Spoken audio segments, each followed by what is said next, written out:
Oh, here you are, face to face in this trash. Hey guys, it's Ronnie K. Okay, so today I'm going to be making keto chocolate chip cookies. It's going to be delish. And so I will, as always, put the recipe at the bottom. But so what we're going to start off with right now is we are going to start off with some melted butter. And then you're going to, now you can use whatever sweetener you want, of course. This is the one that I have chosen for this recipe. You're going to do 3/4 of this. And I just have a cup here, so I'll do 3/4 of a cup.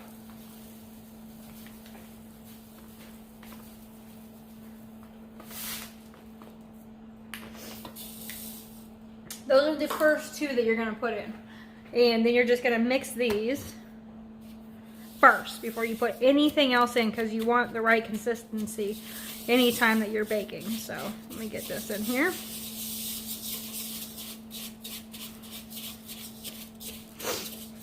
After that, you're going to add in, get this done here. Okay, so after that, you're going to add in the vanilla extract, egg, and then you're going to go ahead and beat those all together until they're all blended. So let me go ahead and get this started, and then we'll get on that. All right, so this is kind of the consistency you want of that butter and sweetener combo. And what we're going to do, like I said, is going ahead and adding in the vanilla extract. So how much of that you're going to do is a teaspoon.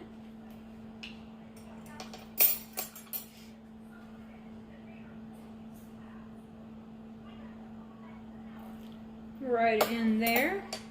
Then we're going to add the egg, just one egg.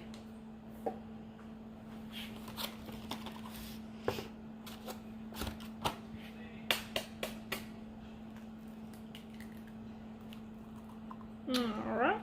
Then we're going to go ahead and blend these all together. And like I always tell you guys, these eggs are delish. There we go. So let me go ahead and blend these together. I'll be right back.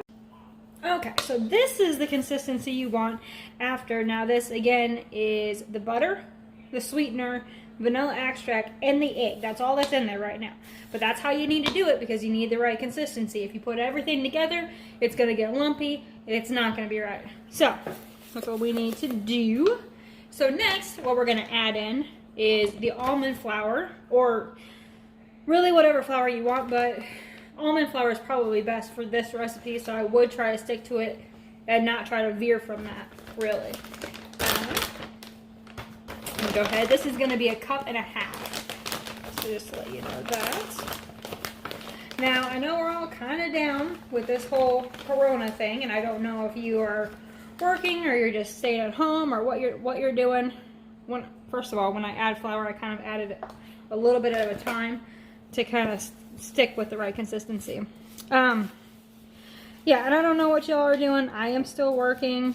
I deliver for Amazon, like most of you know, and so I am still working. If you're not working right now, you know, let's all just kind of try to keep together and try to keep our heads up. So this is why I'm still trying to do as much videos as I possibly can to at least give you guys something to maybe try at home. Like everyone's been saying, you're going to come out either a drinker or a fantastic cook/baker. So let's hope that you come out a cook/baker. Alright, so I'll put a little bit more of this in there. Okay, then we're going to do 1/2 as well.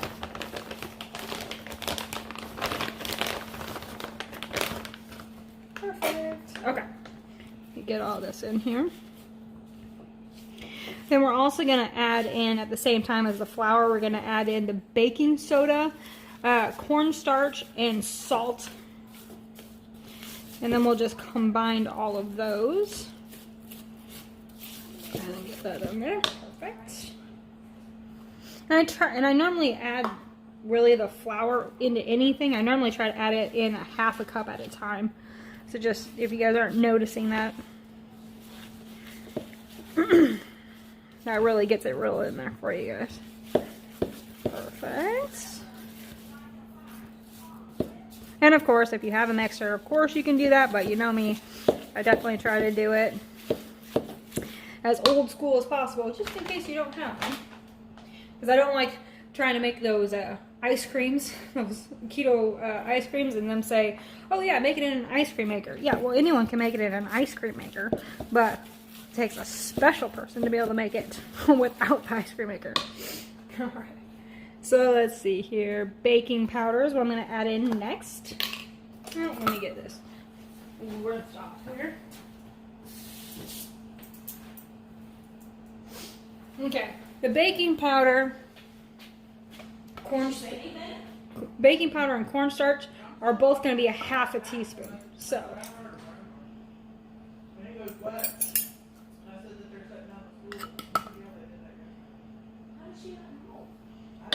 all right, baking powder. Cornstarch you can also use. You can also use other ones. This was just something that I could use as a substitute that I knew what it was. See, with these, I'm not a baker anyways, so me trying to bake and use keto ingredients is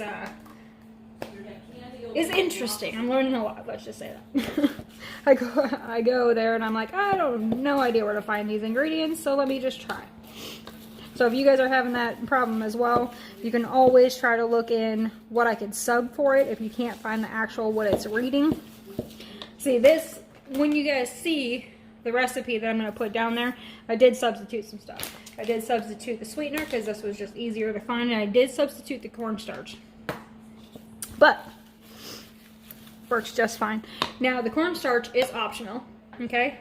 And the thing that I substituted it with, because I don't know the ingredients names because I really don't work with them, but when you guys see them in the recipe, you'll see what I'm talking about. It's also optional, but when you're reading within, it actually shows you what can I sub, what should I not sub. It actually says if you don't utilize the cornstarch, they're not going to get very fluffy. And so that's why I'm trying it with the cornstarch. Y'all can take that out if you want to. You definitely don't have to use it if you don't want to, but and like I said, I'm using it with the cornstarch this time. I'll let you guys know how well it rises. But that's just what they had suggested. Okay, so then salt as well. Let's see if this is even open yet. No. Oh, yeah, yeah. Perfect.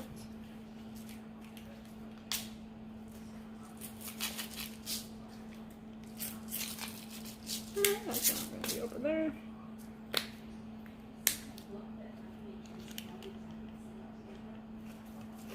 Okay, we're just going to take this whole thing off. I don't know why it's only half off. Gotcha. Okay. Okay. So, salt is about 1/4 teaspoon. I just kind of, actually this is pretty big salt, but let me. You're also going to put salt on top of them as well. And I'm using this Mediterranean salt. You can use kosher salt, of course. But the Mediterranean salt, the thicker salt, especially when you're cooking, you're baking and whatnot, it's really going to give you that salty flavor that you really, really do need.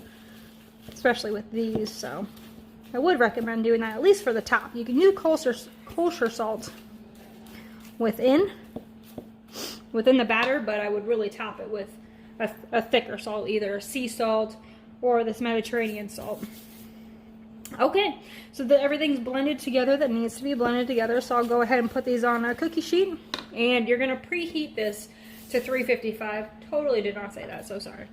But you're going to preheat it to a 355, and then bake it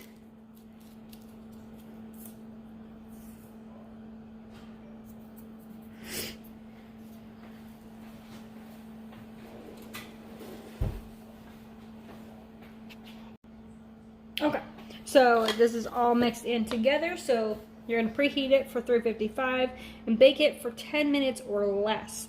And I do recommend, really, anytime you make cookies, doesn't really matter what it's for, anytime you make cookies, I always recommend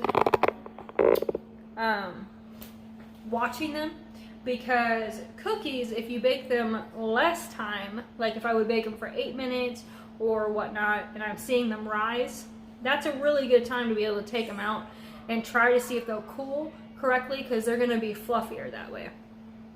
Now 10 minutes might be fine, whatnot. I would just recommend, like I said, just watching it, because as soon as it starts getting plump, you can try to take them out, maybe cook them maybe, or bake them maybe a couple more minutes, and just really watch them. So they start getting plump like at 6 minutes, maybe bake them 8 minutes, and then kind of take them out and try to cool them for a little bit, about 15 minutes or so, and touch them. If they're still good, I would probably take them out and keep them out, because they're gonna have that fluff. It's almost gonna be like kind of like a cake, cookie batter kind of thing. So if that's the kind of stuff that you like, that's what I would recommend. If you like them a little more crisp, of course, bake them a little bit longer. So I'm gonna go ahead and get this on a cookie tray and cook them up. I'll let you guys know how it goes. Okay, so before I go ahead and get these in here, what the type of cookies I'm making are chocolate chip. Delish. Okay, so these are the chocolate chips that I got. A lot of people use Lily. I just couldn't find her. So, but this is the ingredients. There are no sugars added, and there's the count. So, it's actually a really good count. So, you know, they tell me to add in 3/4 cups sugar-free chocolate chips, okay? I don't know about you, but I like chocolate chips, and I want my cookies to be chocolate chippy, so I just kind of eyeball it until I want to stop. So we'll go ahead and blend those in.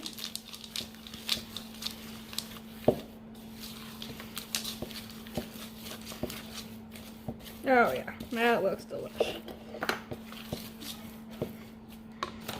Maybe a couple extra just for the chocolate lovers.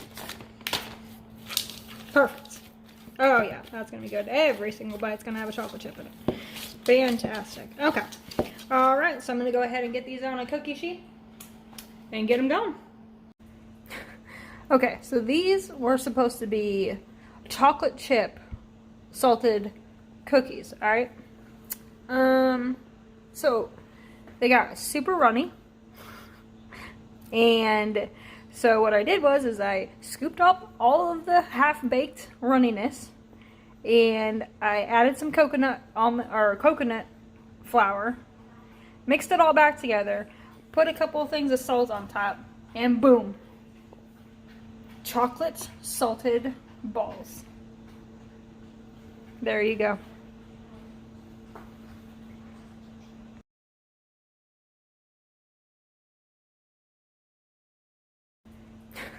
Okay, so these were supposed to be chocolate chip salted cookies, all right? So they got super runny, and so what I did was I scooped up all of the half-baked runniness, and I added some coconut flour, mixed it all back together, put a couple of things of salt on top, and boom, chocolate salted balls. There you go.